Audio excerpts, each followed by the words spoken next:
In the heart of New York City, where the streets never sleep and power is earned through blood, one man rose above them all, John Gotti. To the world, he was the embodiment of confidence, charm, and control. To the underworld, he was something far greater, a king who ruled the mafia like no one before him. They called him the Teflon Don, because no matter how many crimes the government accused him of, nothing ever seemed to stick. Court after court, trial after trial, John Gotti walked out smiling, untouchable, unstoppable, and admired by millions. He dressed like royalty, spoke like a leader, and lived like a legend. Reporters chased him, photographers worshipped him, and the streets whispered his name with both fear and fascination. He was a paradox, a ruthless killer and a neighborhood hero, the man who shook hands with killers in the shadows and waved to children in the daylight. But behind the polished suits and perfect smiles was a dark empire built on violence, loyalty, and betrayal. Every deal he made, every person he trusted, carried a risk. In the world John Gotti ruled, one mistake could mean death. And when power becomes absolute, enemies come from every direction, including those closest to you. The rise of the Teflon Don was a story of ambition and brilliance, but his downfall would become a lesson in arrogance, loyalty, and fate. This is the truth behind the mafia's most feared boss, the man who became untouchable until the day everything he built began to crumble. John Gotti's story begins in the rough neighborhoods of Queens, New York, where crime was not just a way to survive, but a way to live. Born into a large, struggling family, Gotti grew up watching power and respect go to the men who controlled the streets, not the ones who followed the rules.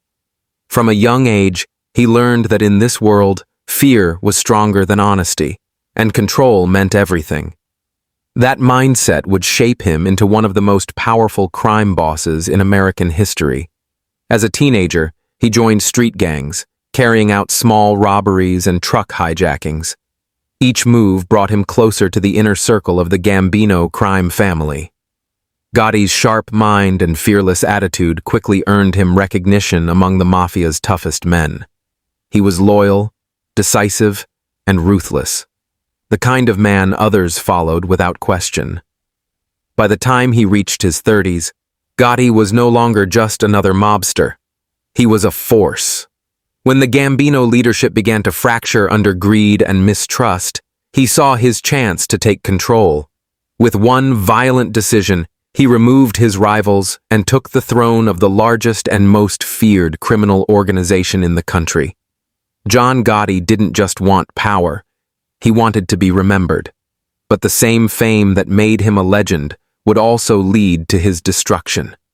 This is where his rise truly begins, and where his downfall is already waiting. John Gotti's beginnings were shaped by poverty, struggle, and a relentless hunger for power. Born in 1940 in the Bronx, he grew up in a family of 13 children, living in small apartments and working-class neighborhoods where crime was as common as cold winters. His father, a construction worker, earned little, and Gotti saw early on that honest work rarely led to success. The streets offered something different: quick money, respect, and the kind of power no one could ignore. By the time he was 12, he was already running errands for small-time gangsters, and by 16, he had dropped out of school entirely. The streets became his classroom, and his teachers were the men of the mafia. Gotti idolized the gangsters who drove Cadillacs, wore sharp suits, and never bowed to anyone. He wanted that life: the authority, the fear, and the respect. His first real step into organized crime came when he joined the Fulton Rockaway Boys, a street gang tied to the Gambino crime family. There, he learned the art of intimidation, loyalty, and silence. But he also learned how quickly things could go wrong. One mistake, one wrong word, could end a life. In his early 20s, Gotti began working under Carmine Fatico, a powerful captain in the Gambino family. He handled illegal gambling, loans, and protection rackets. Small operations at first, but enough to build a reputation. People started to notice him. He was bold, sharp, and dangerous. He didn't fear violence. He used it. When Gotti was arrested for hijacking trucks near JFK Airport, he refused to talk to the police. That silence earned him respect inside the mafia. He was a man who could be trusted. Gotti's relationship with Aniello Della Croce, the Gambino underboss, became crucial. Della Croce was old school, disciplined, ruthless, and deeply respected. He saw potential in Gotti and took him under his wing. Through Della Croce, Gotti learned the inner workings of the mafia, how to run crews, manage money, and command loyalty. To Gotti, Della Croce wasn't just a mentor, he was the key to power. But every step forward came with danger. The mafia was a world where betrayal was common, and mistakes were fatal. When Gotti was involved in the accidental death of a rival's nephew, he had to hide for months, living under fake names and constantly on the run. It was a harsh lesson in survival. He realized that to stay alive in this world, he couldn't just follow orders. He needed to lead. By the late 1970s, Gotti had become a captain, controlling his own crew within the Gambino family. His operation handled millions through illegal gambling, extortion, and racketeering. He demanded respect and absolute obedience. Those who failed him faced brutal consequences. His reputation spread fast, not just as a businessman, but as a man who could order death without hesitation. While Gotti's power grew, the Gambino family itself was changing. After the death of boss Carlo Gambino, leadership passed to Paul Castellano, a man more interested in money and appearance than the streets. Castellano was rich, calculating, and distant, living in a mansion on Staten Island, while his men risked their lives in the city. To the soldiers who worked the streets, Castellano was weak, out of touch with the mafia's roots. Gotti resented him. To Gotti, Castellano represented everything wrong with the new generation of bosses, greedy, cautious, and disconnected. The tension grew quietly, hidden behind forced smiles and respectful words. But when Aniello Della Croce died in 1985, that thin wall of loyalty crumbled. Without Della Croce's presence to keep the peace, Gotti saw his chance to take control. He began to gather support from other captains who shared his frustration. Secret meetings were held, whispers spread through the underworld, and plans were made. Castellano had enemies, but none as bold or determined as John Gotti. On December 16, 1985, everything changed. Outside Sparks Steakhouse in Manhattan, Paul Castellano and his bodyguard stepped out of their car. Within seconds, shots echoed through the streets. The men fell dead, their white coats soaked in blood. The message was clear. A new boss had arrived. That night, the balance of power in the American mafia shifted forever. John Gotti had taken the throne, not through loyalty or succession, but through ambition and murder. The rise of the Teflon Don had begun, and New York would never be the same again. John Gotti's rise to power after the Castellano hit was swift, dramatic, and unlike anything the mafia had ever seen before. Overnight, the man once known as a street enforcer became the head of America's most powerful crime family, the Gambino family. It was a transformation that would shake the very foundations of organized crime. Where other bosses ruled quietly from the shadows, Gotti craved the spotlight. He was bold, loud, and unapologetic about who he was, and soon, his name became synonymous with both fear and fame. As the new boss, Gotti immediately set out to reshape the Gambino empire. He rewarded the loyal and punished the hesitant. Those who had backed him in the assassination of Paul Castellano were given high-ranking positions. Those who doubted him quietly disappeared or were forced into silence. Within months, he had turned the family into a well-oiled machine, one that controlled every corner of New York's underworld. From illegal gambling and construction rackets to extortion and loan sharking, Gotti's reach extended everywhere. He didn't just run the family, he ruled it like a king. But unlike his predecessors, Gotti had a flair for style that drew the public's attention. He walked the streets of Little Italy dressed in custom-made suits, gold jewelry, and silk ties. Every time he appeared in court, he looked like a movie star, smiling for the cameras, waving to reporters, and shaking hands with supporters who lined the sidewalks. The press adored him, calling him the Dapper Don.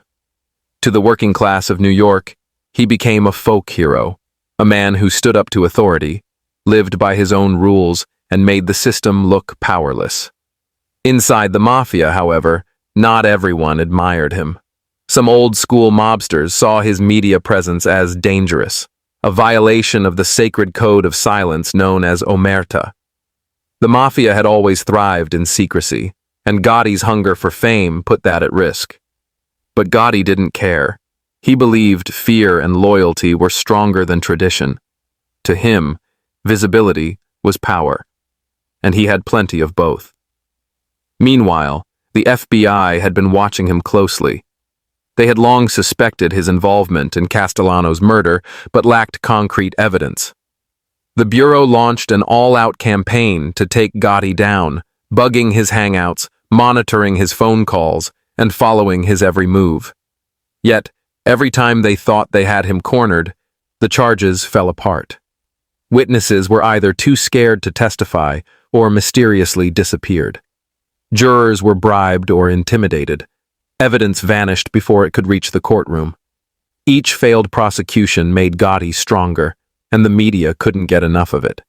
Every acquittal turned into a celebration. When he walked free, crowds outside the courthouse erupted into cheers. He would flash his trademark grin, fixing his tie as if he had just won a championship, not a criminal trial. That's when the nickname the Teflon Don was born, because no matter what the government threw at him, nothing stuck. But the very thing that made Gotti untouchable also made him reckless. His public image became an obsession. He began hosting lavish dinners, holding court at the Ravenite Social Club in Little Italy, surrounded by loyal captains and soldiers who praised his every move. Yet, behind the admiration, resentment was growing. His ego was suffocating, his temper unpredictable. He demanded total obedience and didn't hesitate to eliminate anyone who questioned him. By the late 1980s, cracks were beginning to show. The FBI had become more sophisticated, adapting to Gotti's tactics. They had begun installing high-tech recording devices in his social clubs, capturing conversations that would later become key evidence. Gotti, always confident, believed no one could outsmart him. But the Bureau was patient. They knew all they had to do was wait. Eventually, even the most careful men slipped up. Still, Gotti's empire thrived. Money poured in from every racket imaginable. He controlled unions, nightclubs, and construction companies. Politicians feared crossing him. To the public, he looked unstoppable, a modern-day emperor ruling New York's criminal empire. But beneath the surface, betrayal was quietly taking root. The FBI wasn't the only threat Gotti faced. Inside his own circle, one man's loyalty was beginning to crack. A man who knew everything about the family, its operations, and its secrets. That man was Salvatore "Sammy the Bull" Gravano, Gotti's trusted underboss and right-hand enforcer. Gravano had helped Gotti build his empire from the ground up. He had ordered hits, settled disputes, and kept the money flowing.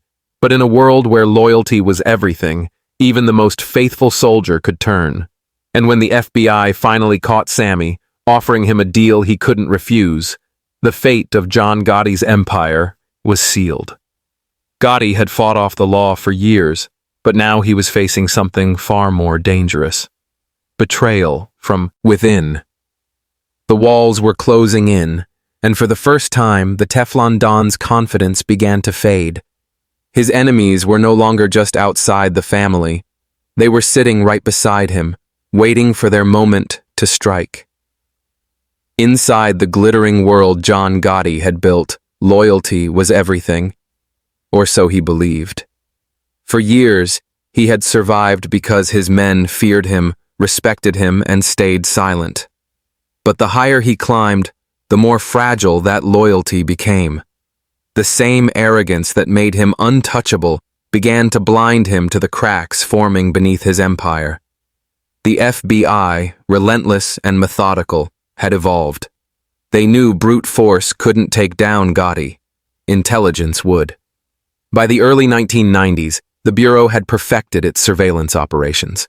They planted advanced recording devices in cars, meeting rooms, and even in the walls of the Ravenite Social Club, Gotti's headquarters, the heart of his power. What they captured would become the undoing of the most feared mafia boss in America. The tapes revealed what no one had ever heard before. John Gotti himself ordering murders, discussing business, and criticizing his own men. His arrogance had made him careless.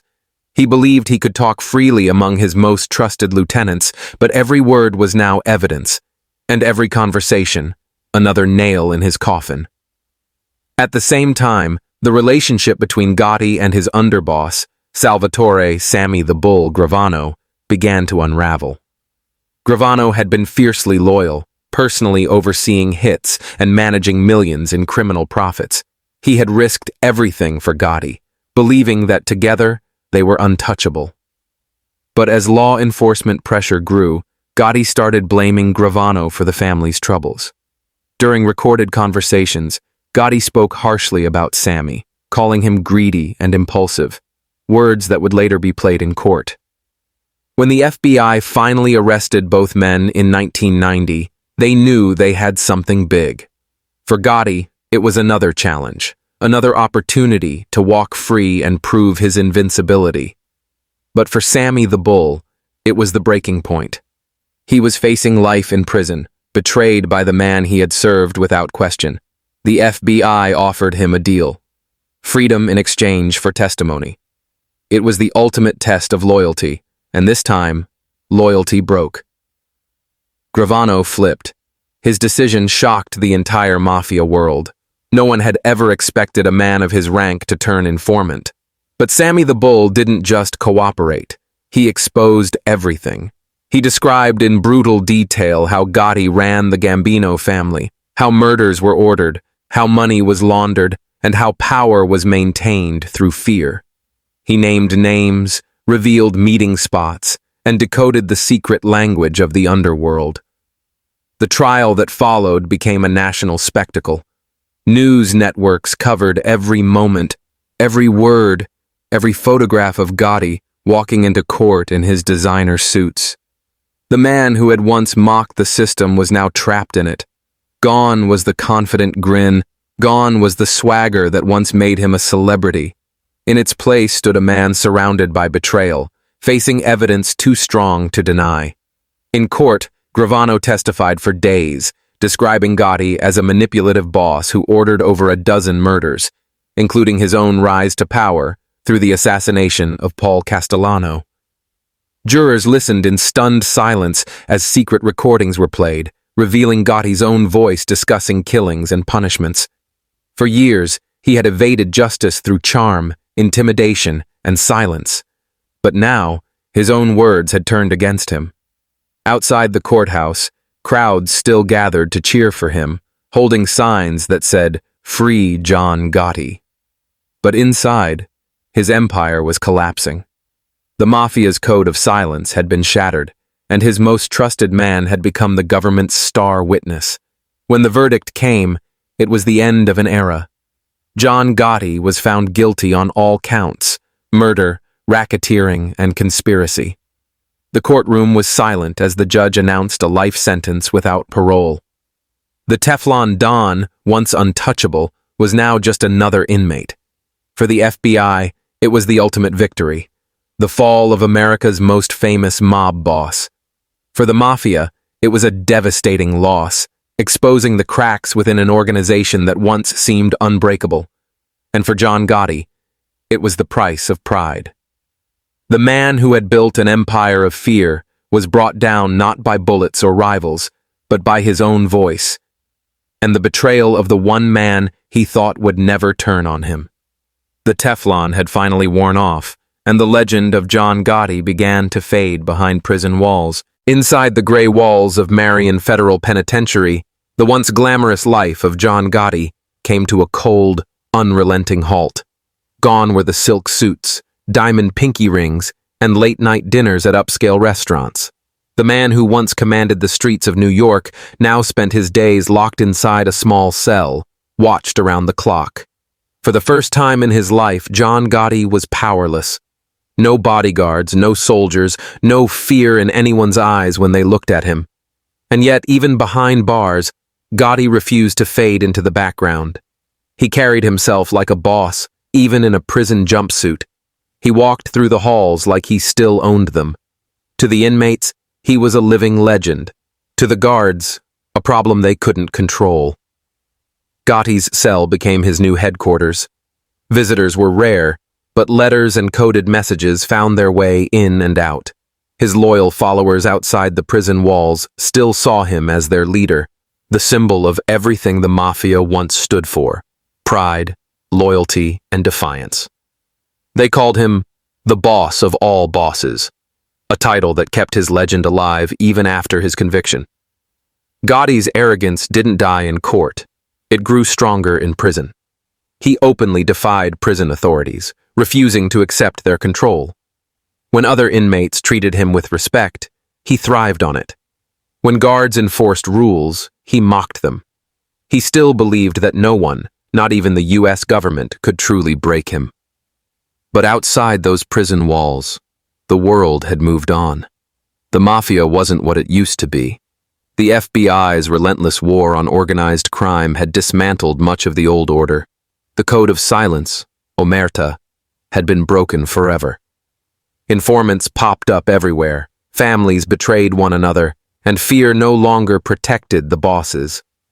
The Gambino crime family, once the most powerful in America, began to fracture without Gotti's iron control. His son, John A. Gotti, tried to step into his father's shoes, but the world had changed too much. The spotlight that had once protected the Gotti name now burned it. The younger Gotti faced his own legal troubles, his every move watched by the same agents who destroyed his father. Inside prison, Gotti's health began to fail. The once strong man who strutted through courtrooms now fought a losing battle with throat cancer. Yet, he refused to show weakness. Even as his body deteriorated, his pride stayed intact. Fellow inmates remembered how he would sit, head high, refusing medical treatment for days just to prove he was still tougher than the system. He wasn't just a criminal serving time. He was a symbol, a dying king holding on to his crown. But prison is a place that doesn't care about legends. Slowly, Gotti faded from the headlines. The crowds outside the courthouse disappeared. The reporters who once chased his every move turned their attention to new scandals. For the first time, the world forgot about the Teflon Don, and that, perhaps, was the punishment he hated most. Still, Gotti remained defiant to his last days. He refused to apologize for his crimes, refused to cooperate with the government, and refused to betray the Mafia code that had both built and destroyed him. "I am what I am," he once said from his cell. "You live by your choices." It was a rare moment of truth, not from the legend, but from the man behind it. In 2002, at the age of 61, John Gotti died in a prison hospital, far from the luxury and power he once enjoyed. There were no crowds cheering, no headlines calling him invincible. The man who once ruled New York's underworld was buried quietly, his empire long gone. Yet his story didn't die with him. For many, Gotti remains the last great symbol of the American Mafia, a man who lived like a king, ruled through fear and charisma, and fell because of the very pride that made him powerful.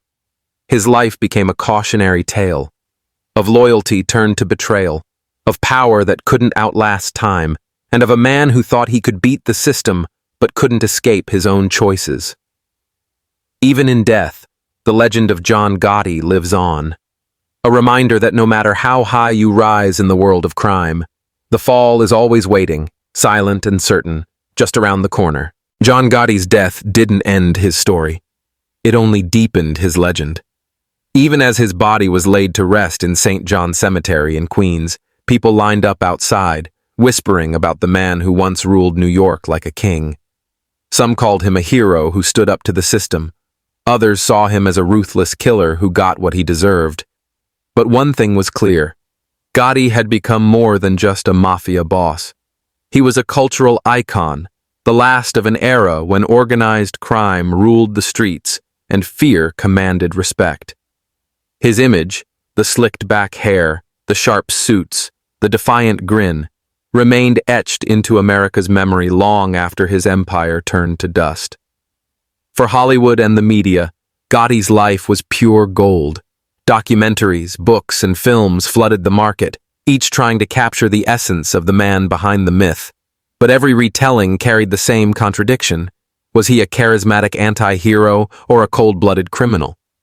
To some, Gotti represented rebellion, a man who outsmarted the system, who lived by his own rules. To others, he was a warning, proof that power built on violence and ego always ends in destruction. This duality kept his story alive, turning him into a legend that refused to die, no matter how much time passed. The streets of New York, once under his control, changed beyond recognition. The old mafia strongholds became luxury apartments and coffee shops. The Ravenite Social Club, once the beating heart of Gotti's empire, turned into a boutique. The new generation barely remembered the fear his name inspired. But for those who lived through his reign, the memories never faded. They still recalled the way the city held its breath when Gotti walked free from court, the way his enemies disappeared without a trace, the way he smiled like a man untouchable by fate. In the years after his death, Gotti's family tried to carry his legacy. His son, John Jr., often found himself caught between two worlds, trying to honor his father's memory while escaping the shadow of his crimes. He faced multiple trials but never achieved the power his father once wielded. The Gotti name, once synonymous with fear, became a mix of fame and infamy. Reality shows, interviews, and movies tried to humanize the family, but the truth always loomed larger than the myth. The mafia was gone, and the world that made Gotti possible had disappeared with it. Yet, even in a world without gangsters in pinstripe suits, Gotti's story remains relevant. He represented more than just crime.